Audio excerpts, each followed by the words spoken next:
Thank you.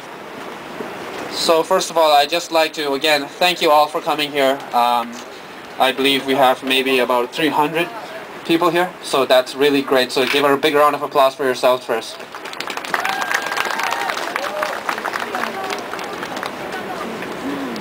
It has been more than 50 years since Tibet was first taken over by the Red Army of China. And from that period on, we've lived as refugees in India, in Nepal. We've got children who grew up in Canada who've never been to Tibet. I've never been to Tibet. This is a reality that most other people in Canada don't have to face. It's not a reality of their life, but it is for us. It's in our bones, it's in our blood, and it's what defines us. We are refugees. And we are refugees not because we killed people and had to flee, or we stole someone's money or someone's land and had to flee our country. We were refugees because we got kicked out by a brutal and oppressive regime in China. So I just want to say thank you all for just keeping that strong in us, for showing that spirit in spite of this weekend, in spite of this weather. I think Mother Nature is trying to make a point on trying to show how hard it is for the actual Tibetans inside Tibet by making it a little harder for us. And I think we should all appreciate that. There were reports a few days ago when China tried to conduct this ridiculous media farce where they had an international team of journalists that were shepherded through major parts of Lhasa that were still under control by China, and they tried to portray Lhasa that was peaceful, that was quiet, and where people were prosperous and happy. That's not the case.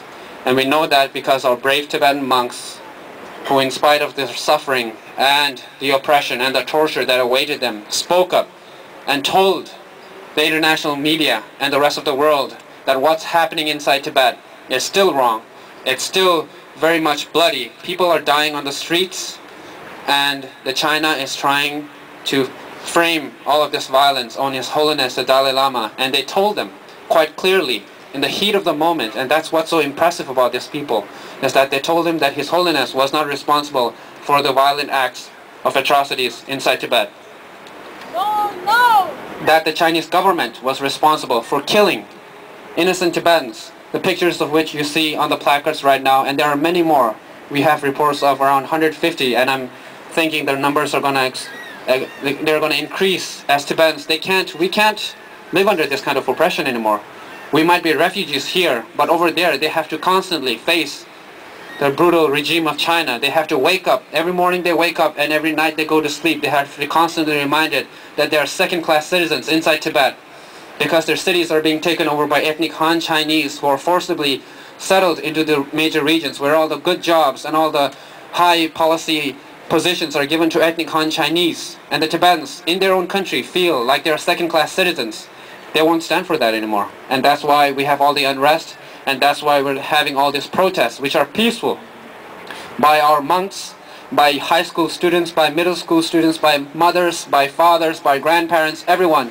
They're standing up together because they believe that their call for independence is just, it is true.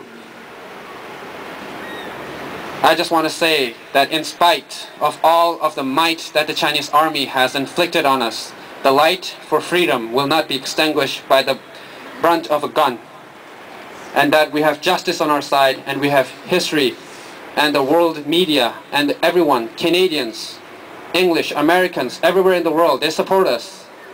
You know, they had the pro-China rally the other day, and it was mostly Chinese, and those were mostly Chinese people who don't know the history, who are told by the Chinese government that what's happening in Tibet is not because of their fault, because Tibetans are violent. And we want to show the rest of the world that that's not the case. What we did here was peaceful, what we did here was creative, and what we did here is true. And now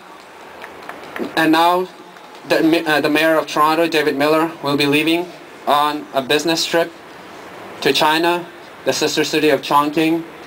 We know that the mayor is a reasonable person.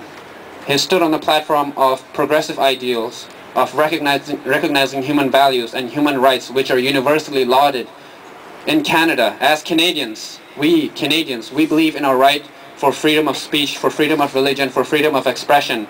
They don't have that in China, and we want the mayor to tell China that that's not right. We want the mayor to talk about Tibet and to bring Tibet to the focus of the issue and not just make it about dollars and tradings and stock markets and all of that. We want him to talk about human rights because that is what Canada was made on and that is what the Canadians believe in.